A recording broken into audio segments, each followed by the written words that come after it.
Alright, so we've got 7 characters here. How about I roll 4 for me and you do the other 3? Okay. Okay, so that's narrator already off to a good start. Obama, oh no.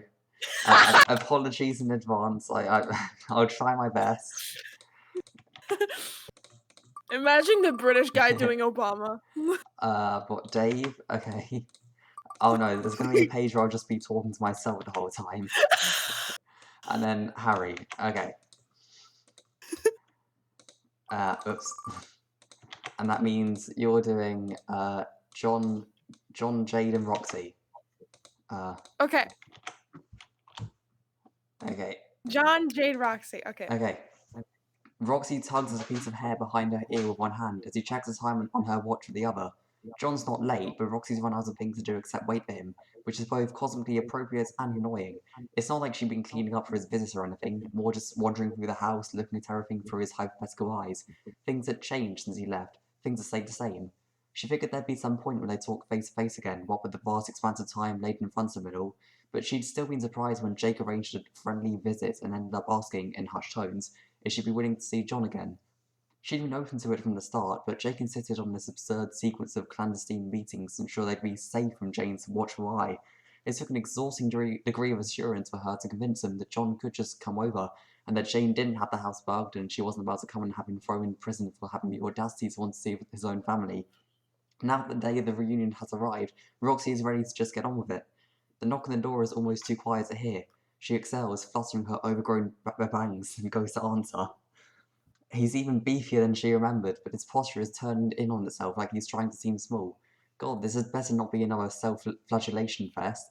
She's prepared to handle a fair few apologies, but there has always been a cyclicity to John's contrition, and she can only handle so many self-absorbed attempts at communicating remorse before her head starts feeling like it's all floats away from her body. Sup, John? Long time no see.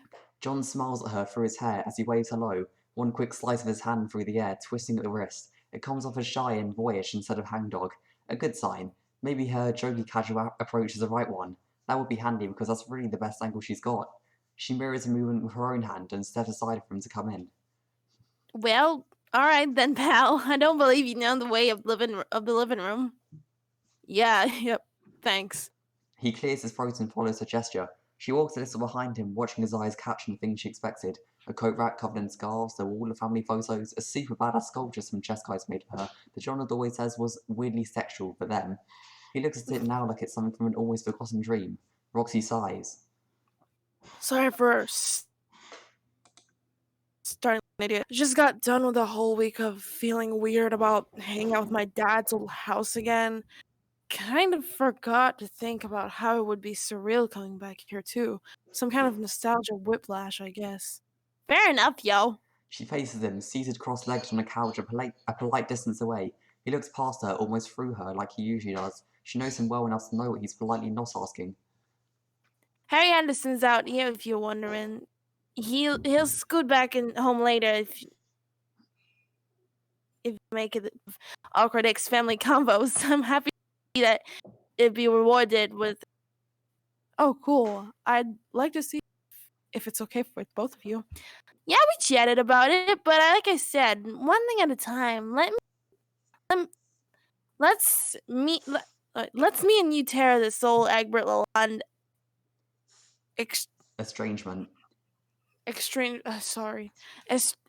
mandate, right? To fuck off and see what we do on underneath. John laughs and there's a shadow flicker of warmth to it. Roxy immediately wants to fan it, to make him laugh for real, but she knows by now that it's not her job to make him happy. That was something she gave up on years ago, but wanting to, that feeling is still fresh as it always was. Sounds like a pain. So, it's been doing a lot of thinking recently, and I've realized some stuff that involves you and some of that doesn't, but things I think you deserve to know. Let me think where to start. You know how Jake left Jane? I mean, I assume you know, though, no offense, but Jane's version might be cured. Oh, well, nah.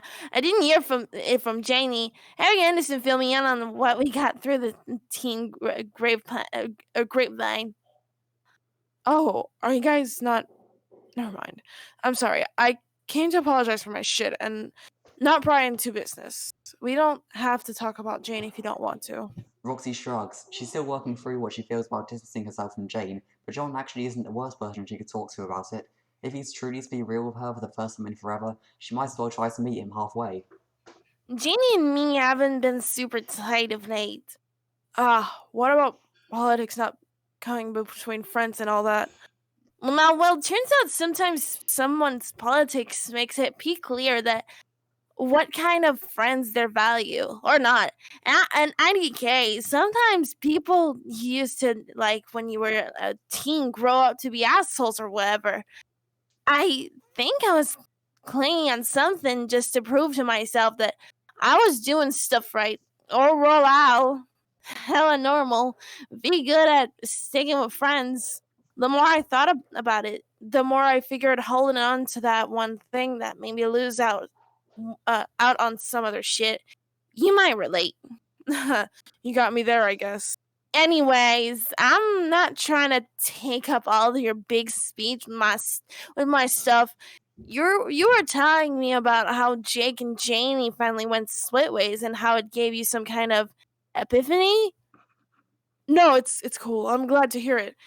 We can come back to your shit after my shit, maybe. But yeah, Jake, he and Tavros are living with me now. I think for some foreseeable future, we were expecting Jane to have kind of a fit about it, but all we've gotten so far are some divorce papers.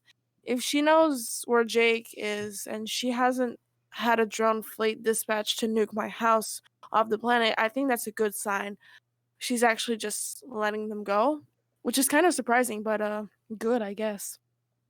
Okay, I'll be the first to admit that Jane's turned into a kind of jerk lately, but she's not actually, like, literally evil, hello.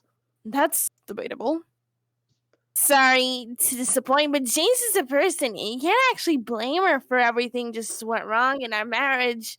Like, I was her helpless thrall or something. That's not what I was saying. Okay, neither of us came here to argue about Janie, did we? You're right. Just not talk about her. Yeah. Anyway, I've been doing a lot of thinking about how things got like they are. I guess I'll just come out and say it. I completely fucked up your entire life. I'm not going to pretend like there are two sides here. It's my bad, totally. Like, not just what happened to our marriage, though. It's also true that that's completely my fault. But even before that, I think I fucked up on just this massive fundamental level, and it's what I did or what I didn't do that caused every stupid bullshit thing about the way this world is. None of this was supposed to be this way. Honestly, it doesn't feel right that we got married at all, does it? I was heading in this whole other direction with Callie and just, I don't know, just kind of took that from you. I think I ended up taking a lot of decision from a lot of people. Everything took a backseat to what I wanted, whatever cosmic significance the lives here do or don't have. All the pointless suffering I've created is inhumane. And oh, now stop you right there, man. She feels a little bit bad cutting him off. This conversational space they've carved out for themselves is balanced on a tenuous trust, and she doesn't want to scare him away. It's just that she could feel his whole speech gathered up inside him, poised to gush out in a long rote ramble, and it's frankly just some bullshit. She knows more than he does, and she doesn't need to hear it. She's not a kid anymore, and she doesn't have to pretend someone else is right just to keep the peace she doesn't want to. I'm sorry, John. But I'll you, but what? Yeah. I love you, Okay. I love you. Oh, I'm sorry, John. I'll you, but this some hot steaming horse shit. What? John's gaze slides over to focus sharply on her face for maybe the first time since he showed up on her doorstep. Goosebumps trail down her shoulders, but she doesn't let the closeness of it distract her from her frustration. Why, I messed it up. It's some real jerk off emoji stuff, is all I'm saying.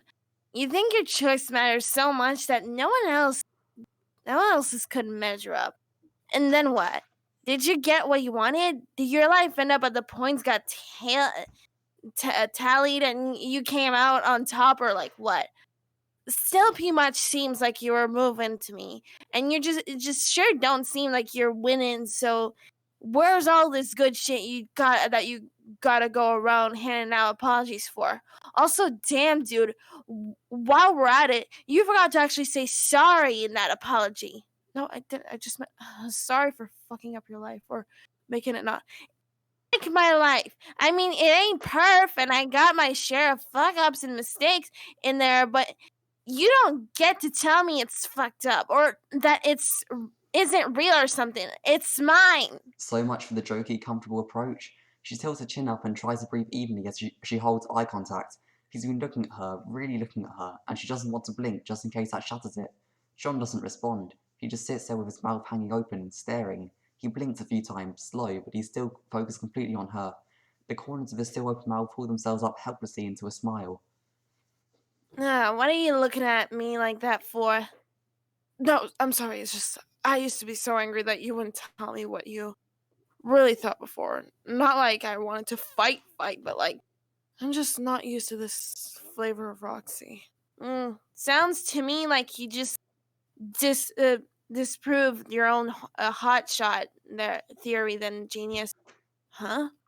You wish I was the one way the whole time we were married, but I wasn't. But now that you're all convinced, you're the only real boy in a crowd of puppets. Here I am being me, just like you ordered, only I did without your help. Why didn't you do, my man? I'm not acting like this now because you want me to or because you don't want me to. I was bad at standing up for myself then, and I'm learning to be good at it now. I've got my own self actualization train. You're just pulling it on one of my many Roxy figures, some shit outstantions right as I built it. Sorry, but you were never like that before. Dude, what TF do you get off trying to decide what is or isn't me? Being like me enough. Do you think people say their same their whole lives or what? You really never felt like anything about our lives here was off? Off from what exactly? The way things should be? What does that mean? John's mouth opens and closes. It seems there's something stuck in his spokes of his rhetorical tire. Roxy can see the gears struggling to turn his head. She almost feels bad for him. Roxy lets herself take a moment. She doesn't want to reassure him with lies to tell him he's never fucked up anything in his life, but she doesn't want to twist the knife of blame further into him than it needs to go. So she shrugs, looks her ex-husband in the eyes, and tells him the truth. I mean, I felt something, I guess, but it's not just you. You've never been the only player in my game. You do you not remember who was there when this all kicked off? Me and Callie wouldn't told you had a choice if it was all just something meaningless. It's not like I was ever gonna matter a zero of all that ever was or will be. But I know a little bit about what could have gone down if things were different. And you know what? I like the way things turned out just fucking fine. So maybe you could stop wasting precious eternity thinking you're so special that it's your fault everyone's not perfectly happy. John is quiet. Roxy has more to say, maybe. More things than she's half forced about, but never quite put words to regarding the paths her life could have taken. This has already been a loss of truth for one moment, though, so she pats John's knee and walks to the kitchen for some water. A glass in each hand, Roxy leans against the counter, breathing. She's still running on the adrenaline of getting all that out, and the surface of the water trembles with it. She watches the ripples, watches her hands. She wonders if they will ever wrinkle.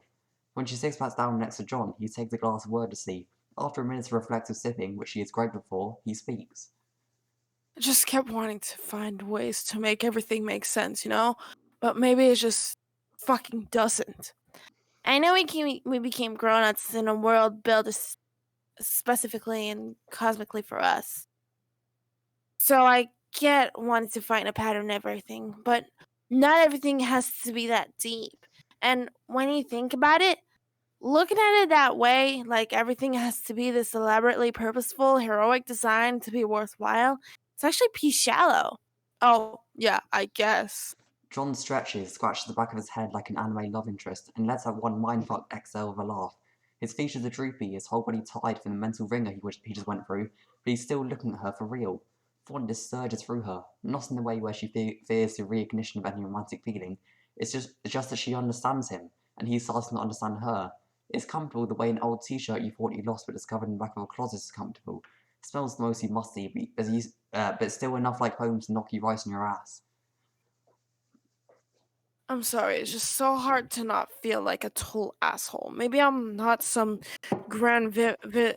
vizier of destroying time and space or whatever, but we know that there's a canon timeline out there, and it seems really obvious to me that we aren't in it anymore. So what?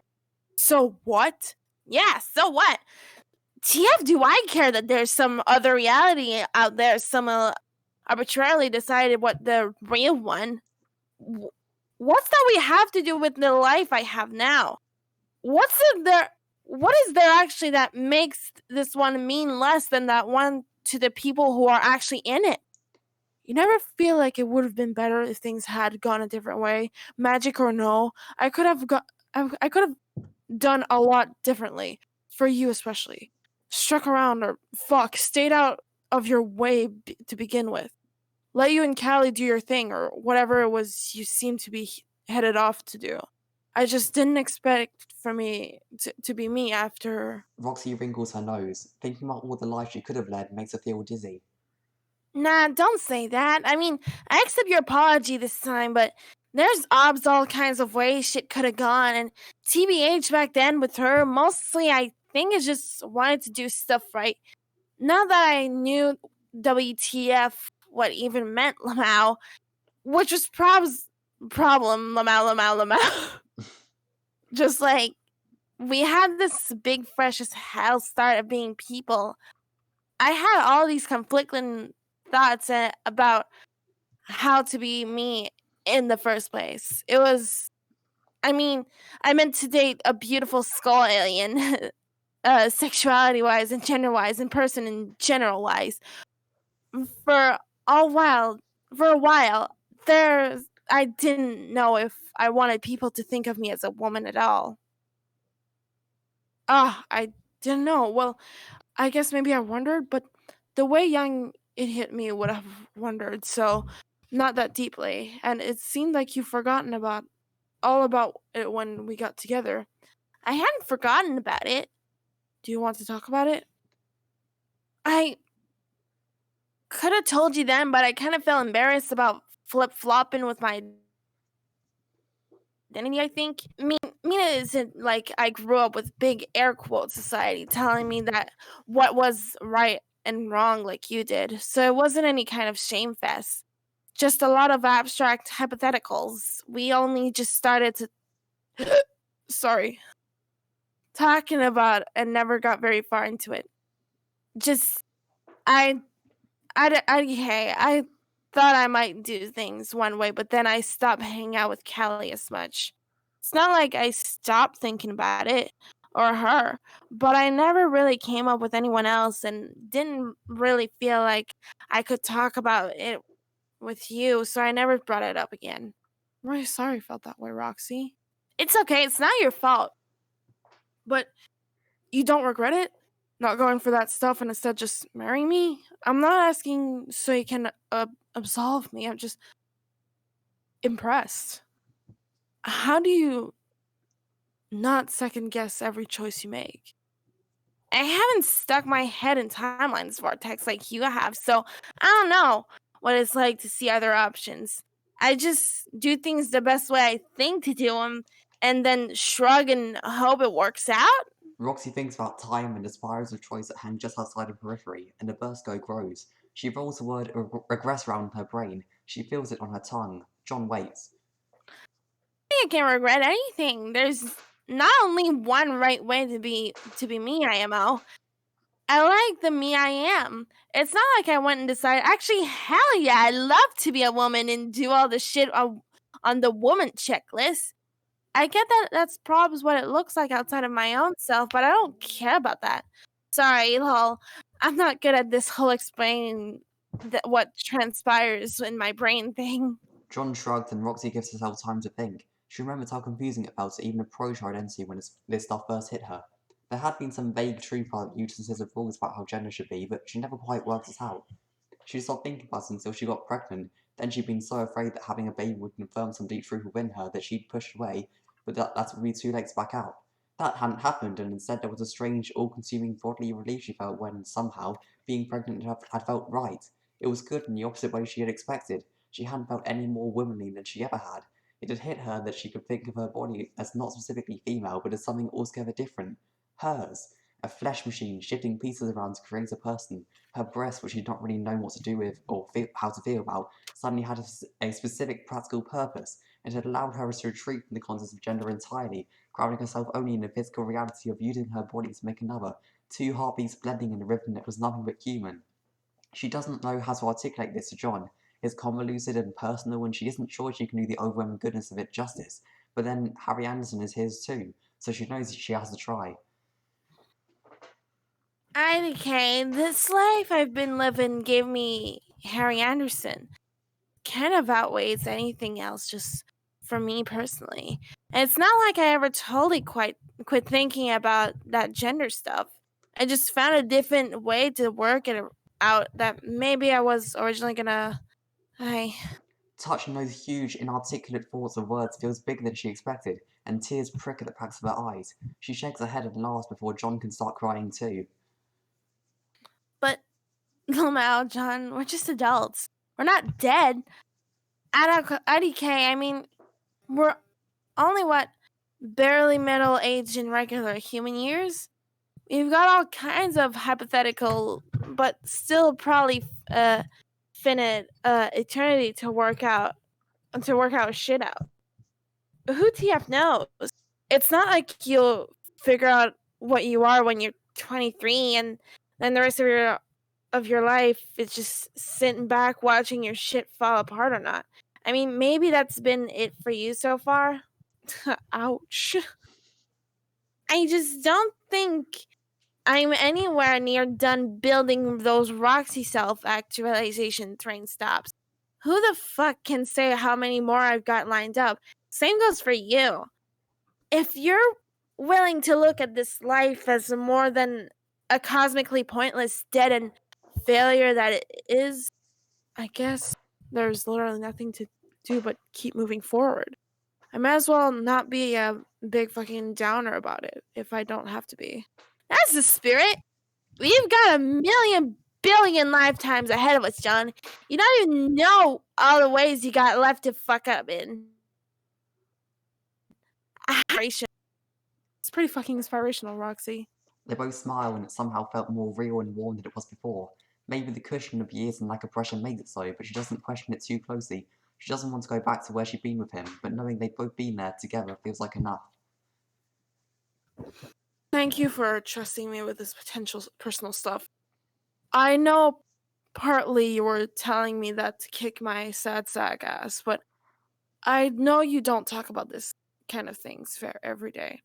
To be real, I hadn't even let myself think about it every day. So thanks for letting me ramble at you out loud instead of just almost thinking about it once every few years. I guess sometimes it takes hearing the same shit over and over until it sticks. That's mostly an own of myself, by the way. Sorry. Okay. Lamau, we're just ripping off those band-aids left and right over here. A couple of professional issues this year's. Yeah, I'm frankly baffled by how fucking good we're at this. Where was this when we sucked so hard at being married? Buried under a shocking number of issues in my guess. Well, it's nice to throw a few out for once. Feel free to communicate with me instead of spending the next 300 years in a silent prison of your own making if you so desire. John nods, and as he opens his mouth to speak, the door opens. Harry Anderson looks at the two of them all teary and laughing and hikes his bag higher on his shoulder, shifting his weight. Roxy sees a muscle tighten in his jaw. Her beautiful, smart boy. She wants to run over and hug him to protect him from the possibility of pain at talking to his father, but she doesn't. She knows how much he's wanted this, no matter how much he jokes about it. She looks back at John and sees her own awe mirrored in his face. She wills him not to cry, not to fall back on his self-imposed suffering and blame loop. Something about the last hour must have done the trick, though. John stands up, brushes his hands on his jeans, and walks back straight towards his son. Hey, Aaron Anderson, it's really, really good to see you. Do you want to go for a drive? The muscle in Harry Anderson's jaw clenches a few more times, but when he smiles, it's genuine. Yeah, Dad, that could be cool. On the other side of the continent, somewhere along the border between the human and troll kingdoms, Dave and Jade navigate a densely jungled region. Though they're high-ranking members of the Resistance, they aren't decked out in the full military regalia associated with their positions. They're in camo fatigues, Dave sporting a patchwork of bright and dark reds, Jade in black and greys. This is the designated attire for those on scouting and reconnaissance missions, which is the nature of their current expedition. The orders came from Commander Vantis himself. This underdeveloped part of the border, mostly uninhabited for many miles, was unspeakably critical to the rebellion, according to the commander. When pressed on it, he claimed the reasons these leaders remain classified for now. Dave and Jade suspect the real reason is that Karkat can't bear to put them in harm's way, risking their heroic deaths, but they decided to do him the professional courtesy of believing his story. The way they see it, he's finally earned little respect by now. Besides, there's some fun to be had up here, away from the fog of war, just like the good old days during their archaeological expeditions in search for shitty liberties. They fly side by side just above the thick jungle canopy, sweeping the horizon with sharp eyes. See one. Oh snap. Dave squints. Sure enough, there does appear to be a large rusted arm holding a torch, blurred by JPEG artifacts and covered in vines, poking out just above the canopy. It's 2 or 3 miles off to the west. You're right, another shitty liberty. Good eye, Jade. Dave takes a picture of his phone, then updates its report containing a comprehensive accounting of the locations of every ancient Statue of Liberty his alternative timeline adult self once distributed all over this world as some sort of ironic avant-garde goof. He spends a lot of time on Earthsea wondering when adult Dave got around to doing which specific legendary exploits in the pre-flood period of the planet when there wasn't the old solar system. So much time, in fact, he turned into adult Dave himself. Was he the age he is now when he scattered these liberties in one of the boldest postmodernist endeavours in human history? The thought is sobering. He can't help but feel how appropriate it is that about 5,000 years later, his work is being curated and appreciated by yet another adult Dave. Who best at the task? Jade readies another tactical bundle to be deployed inside the distant Liberty. It includes an efficient package of catchplug cards containing tracking technology, military equipment, and powerful explosives. In the event this region becomes another front to the war, the commander wants as many shitty liberties as possible seeded with provisions useful to the rebellion, including the ability to detonate them at any time so that they may serve as traps. Dave wonders if his other self ever imagined they be used this way. He's sure adult Dave would have approved, being a fellow freedom fighter himself. It's too perfect, actually, deploying a bunch of shitty liberties as bombs in the service of a kind of liberty that is entirely unshitty, and makes him wonder if his other self on some level knew that they would be used as purpose one day. The force of this double selfless sacrifices against clan tyranny makes him feel so proud he wipes away a small tear forming at the edge of his eye. Old age has made him emotional. It didn't used to be like this. Gotta keep it together, he thinks, focused on the mission. Then, he notices something, just below him, to the east a bit. A lumpy part of the jungle where the canopy bulges upwards slightly in an uneven, almost somewhat angular way. It suggests a rigid structure beneath the undergrowth, something man-made. Another liberty, perhaps? No, the structure is different, more compact. More likely a ruined building from an ancient Earth city. It seems to call to him. Yo, Jade, why don't you go ahead and rig that liberty? I'll be right there. I want to check something down here first. What is it? IDK, probably nothing. Some ancient bullshit tucked away in the fucking jungle. Doesn't hurt to be thorough. Okay, then be careful. Yeah. Love you. I love you too. Jade swoops closer, gives him a kiss, and spins off and flies off to distant shitty liberty. Dave watches his wife go, her tail protruding through the rear of her camo pants, swishing back and forth with a sense of unrestrained affection for her husband.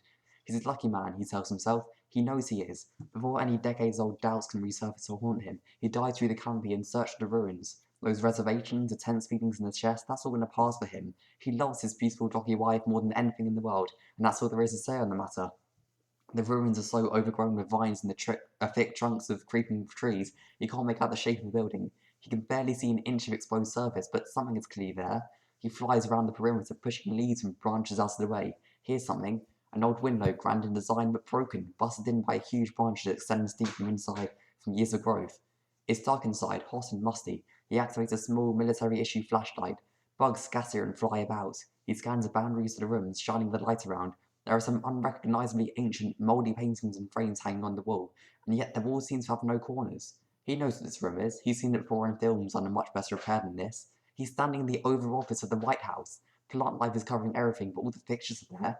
Moss is consuming the big desk. That flowering mass of thorny vines is where the couches will be. And over there, it's something he doesn't quite recognize. It doesn't seem to fit in. He steps closer to investigate, wiping away the layers of moss and dirt to reveal a surface he most certainly does recognize. It's a transportalizer.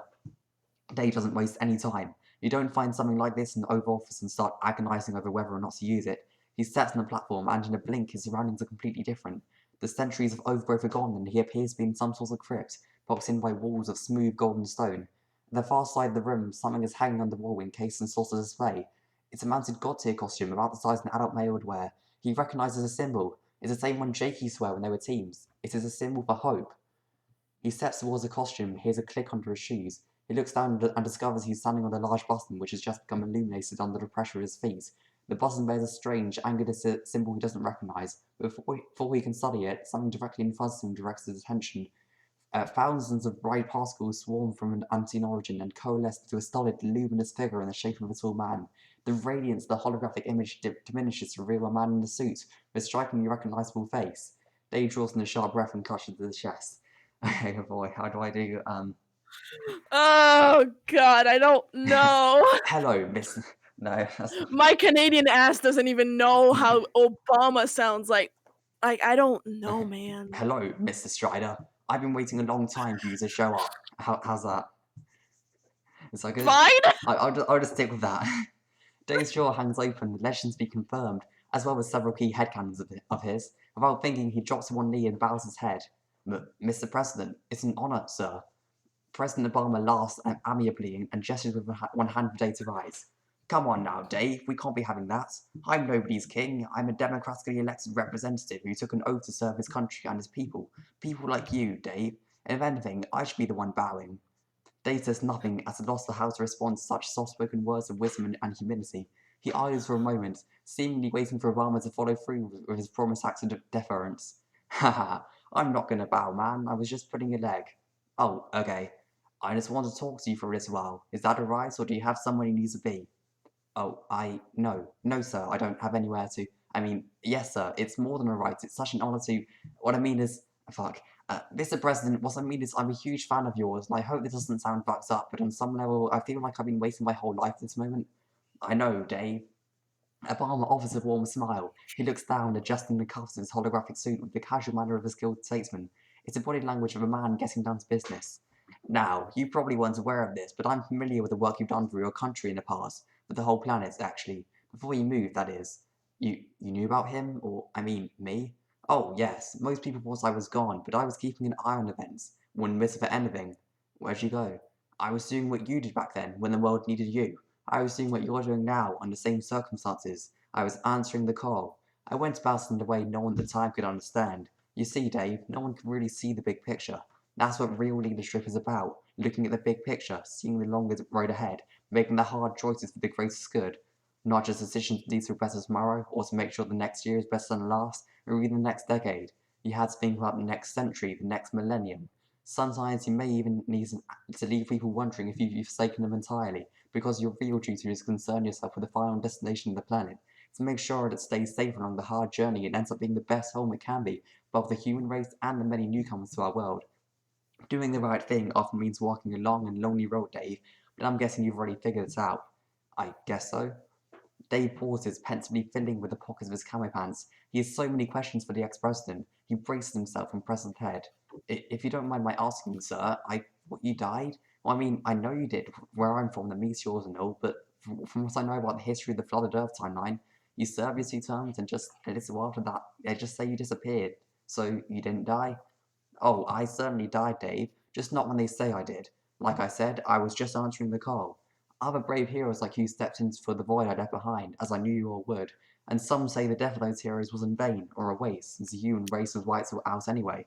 Just like they say my supposed death was a waste, a loss that humanity couldn't endure. But they were wrong. Those heroes were fighting for something, even if all you managed to accomplish is leaving behind a legacy to inspire others in the future who need that hope to go on. Even if one of those in the future you end up inspiring is an alternative history version of yourself, Dave. Haven't you been improved by the knowledge of what you grew up to be in my time?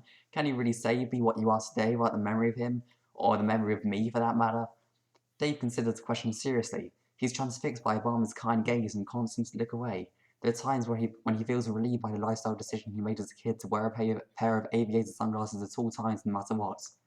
No, but like, that's all good and totally inspiring and all, but the story of this is nosy, but if you didn't die when you disappeared, then how did you die? Most of that is classified, Dave. Rest assured it was a heroic death that took place many years after my disappearance, upon which rested the fate of Paradox Space itself. There were some loose ends to tie up, baggage from my distant past, you know how it is. Troubles from your childhood tend to follow you, even after you move into the White House, believe me. Yeah, I guess so. What happened to you as a kid, or is that classified too? No, it's not classified because I never even told the government about it. Can't classify what you don't know. Damn. When I was a boy living in Hawaii, on my 13th birthday, I was visited by a mysterious stranger. He was an older man with a moustache, kind of a corny, old-fashioned adventuring type. He tried to convince me we were related. Of course, I thought he was full of shit. So to say, I'm not sure about that. Maybe he was. I didn't think much of his tall tale at the time. What did pique my interest was the story. He was voyaging all over the Pacific looking for a mysterious island, which supposedly had all the answers he spent his whole life searching for. During his travels, he set up outposts all over the ocean to help with the search, such as one near where I lived as a boy. The outpost had a laboratory, an archaeological dig site, a network of underground tunnels, the works. One time, I stuck in there and did some exploration of my own. Somewhere in the maze of underground ruins, I found a transporter pad, just like the one that brought you here. It sent me to a new realm, a place called the Medium. Dave does his best not to show it, but his heart is racing faster with every word Obama says. His mind races too, with more force than he can keep track of. Force of affirmation, acceleration. I knew it, his brain repeats to himself. The sense of vindication is indescribable. Others were there, kids my age. I made friends that lasted a lifetime. Over the years, I would return there now and then when I felt I was needed. I made one final trip there after serving my terms in office. As I said, I kept an eye on Earth events, but I knew that I could never return, not with the work that still needs to be done. But before my heroic death, I made sure to have my affairs in order to fulfill certain cosmic necessities of the future, such as our meeting here today, Dave. Holy shit. I catched a ghost imprint in my brain. You remember how to do that, don't you? I stored the imprints in this holographic projection device. You see, Dave, it was critical that I had a chance to speak with you, but only when the time was right. Only once you had made it all this way, standing ready to defend the future of Earthsea. Tears are welling up in the corners of Dave's eyes. There go the fucking waterworks again.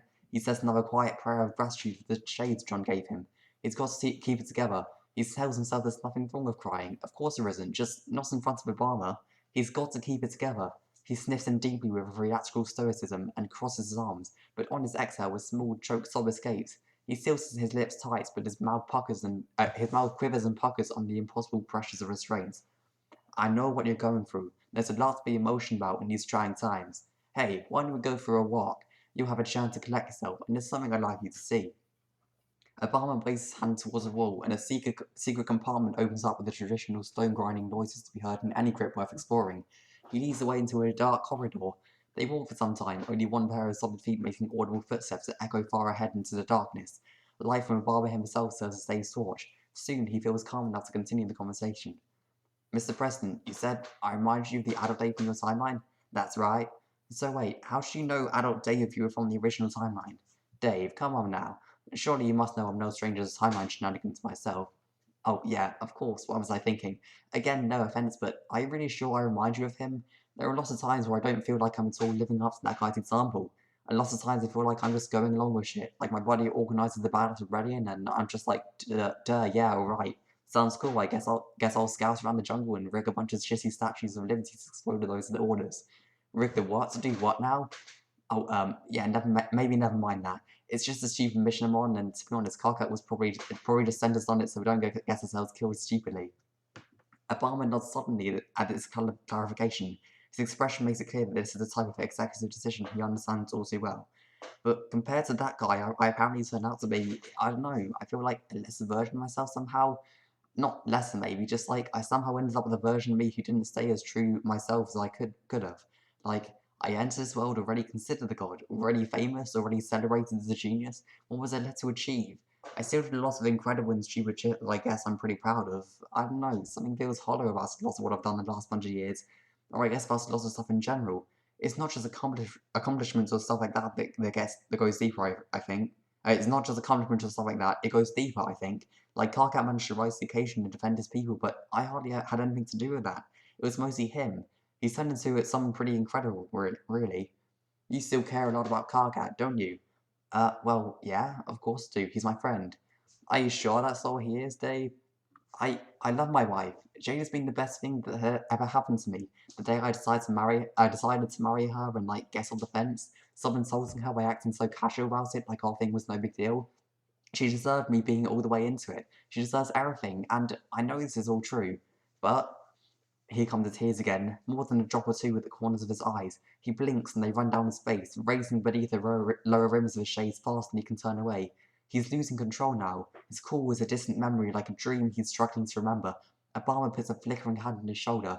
Days feel the dense light of the hologram buzzing through the fabric of his clothes, grazing his skin. It tingles like mild static electricity. My bro died a long time ago, fucking hung himself for some damn reason, and for a little while I had a bro, I could talk to him about stuff. I did a little bit, but I don't know if we got that deep into whatever. You can always talk to me about anything, Dave. Yeah, thanks, man. I guess what I'm trying to say is I miss him a lot. I think Dirk would be proud if he could see how he turned out. In fact, I know it. No, I mean, yeah, I do kind of miss him though. Yeah. No, I mean, yeah, I do kind of miss him too. I try not to think about him much because, well, that's the whole thing. What I meant was, I miss Carcat. Dave falls to his knees. He slides his open palms up beneath his shades and covers his face. He weeps quietly as Balm looks down on him, smiling patiently, understandingly. I think I messed up. I didn't do the right thing a long time ago, and now, even though I love Jade, I feel like I'm living a lie. I try not to even think any of this stuff, but now that I'm letting myself not only think it, but say it, I feel like I'm panicking. I don't know what to do. I don't. He's hyperventilating now, but catches himself. He has to calm down. This is no way to behave in front of a president. He collects himself, starts breathing steadily, and looks up. Mr. President, can you keep a secret? Yes, I can, Dave. These days, keeping secrets is practically all I ever do down here. I think. He runs a hand through his hair and looks back down.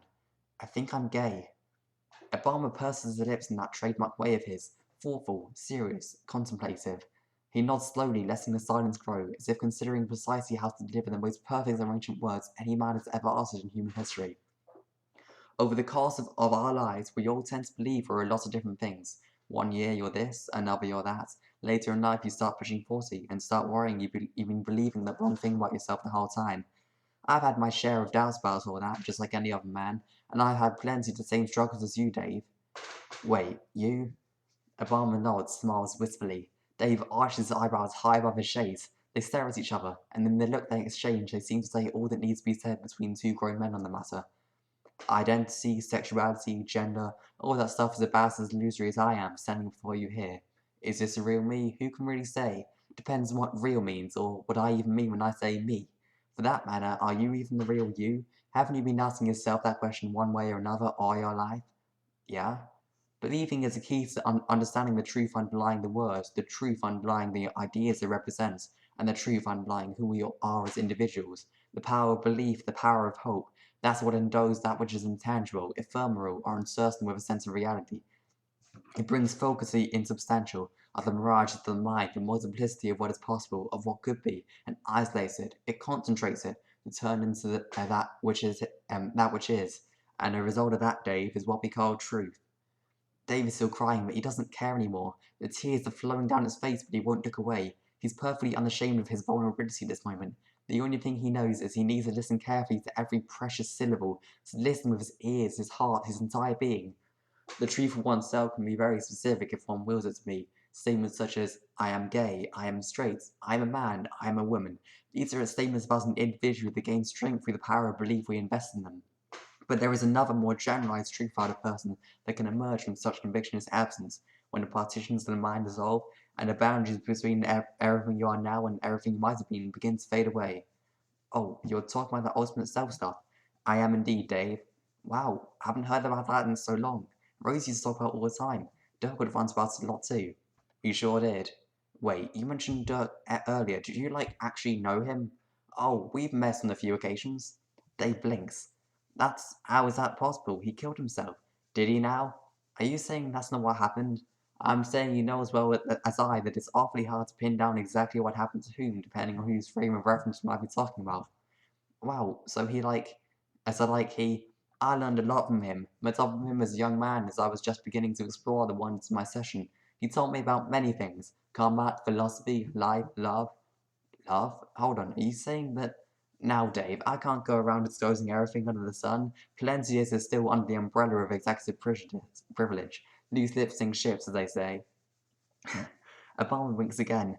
Dave has actually lost track of how many times he's winked so far. Right. So somehow he met and you trained you and stuff, and talked about the hospital itself. I remember my dad would go off the deep end about that stuff sometimes, and maybe it made him fucking snap because then he just off himself, and that was that. But Rosie talked about it too, probably even more. But one day she just stopped and never mentioned it again. Didn't you know what happened to her? She is settled happily into the specific. That's her path now. All of you have embraced that life in this safely sequestered version of planet Earth. All of you until now, Dave. This is why you're here. I believe you're ready to wake up. Dave realizes suddenly they stopped at the dead end of the passage. A barber holds up his arm and points his open palm towards the wall. The wall lists with the comforting sounds of ancient stones grinding against each other. The sliding panel reveals a recess, and in the recess stands a robot. It's a gleaming, polished silver replica of Dave, but without shades. It stands totally still, unpowered. Dave struggles to make sense of what he's looking at. Now, look. A human body, even one that's been elevated to goddess status, cannot withstand the stresses put on it by the awesome power of the ultimate self. You'd quickly become sick and wither away. We can't have that. So before I died, I made sure to create this brand new body for you. I had to admit it's some of my finest work, a real beauty. It should serve you well in your new life, a life where the world will need you more than ever, Dave. Not only this world, but the future of reality. If this sounds confusing, don't worry, you'll understand everything once I help you ascend. So, what do you say? At the end of the day, this is the choice that belongs to you. Are you ready to accept your destiny, Dave Strider? It finally catches up with him what's taking place here. Dave is sobbing loudly now, beside himself with feelings of joy, a source of existential relief, and a true sense of purpose. He takes only a moment to decide, not to weigh the merits of the decision. He understands now that the decision was already made the second he first laid eyes on the former president. He pauses only to savor this perfect moment. Yes, absolutely, I have never been more ready for anything in my life, Mr. President. Obama nods once, curtly, and his smile dissolves into a serious look as he closes his eyes. He extends his arm and slowly pushes his hand through Dave's forehead. The energy from the dense life form crackles and sends waves through the air like ripples through a pond. It happens suddenly, a shock of white light completely enveloping his and Dave's bodies, intense bands and lashes of pure hope radiating from their silhouettes. Dave's eyes widen, his mouth opens as if to scream, but he doesn't make a sound. Infinite experience flows from his consciousness, an unimpeded torrent of raw potentiality. He sees everything. The rose not taken, the lies not lived, the thoughts, desires, fears all enacted upon. The doomed days, the day sprites, the day pedders, life with Jade, life with Karkat, life with both, life with neither. It's like soaring through the clouds at supersonic speed, too quickly to make out of the shape of a single puffy nimbus, like a breakneck drawn through sky. Huge clouds rushing by, small ones, clouds of visions, empty clouds, white clouds, then the great dark one. And then, the briefest possible glimpses, mostly fleeting to be noticed, of Dirk. And then nothing. It all stops abruptly, and Dave collapses to the ground, dead. Obama is holding his hand up, and floating just above his palm is Dave's ascended essence. It flickers wildly in his hand like a little kernel sprite. Obama holds it up to his face and blows it away like dandelion fluff. It floats lazily into the chest of the robot, and with that, Obama disappears, leaving the corridor in total darkness and silence. Seconds pass, and then a minute, and then time seems to stop altogether, as if the aspect itself has suspended its forward motion, bowing with the unprecedented transformation taking place. It defers to its greatest night risen anew. With a deep reverberating electric hum, the robot's eyes light up, deep red, bright enough to light up the entire passage. Its face comes alive, its mouth, oddly pliable for a metal surface, begins to smile a little, and then, very broadly. The robot steps out of its recess and points its head downwards, with searing red beams from its eyes spotlighting Dave's crumpled torso. The robot, Davebot, shakes his head slowly. The doubts, the confusion, the insecurities of the man lying here all died along with his body. Davebot smoothly reaches down, lifts the shades of the corpse, and puts one on his face. It's about fucking time.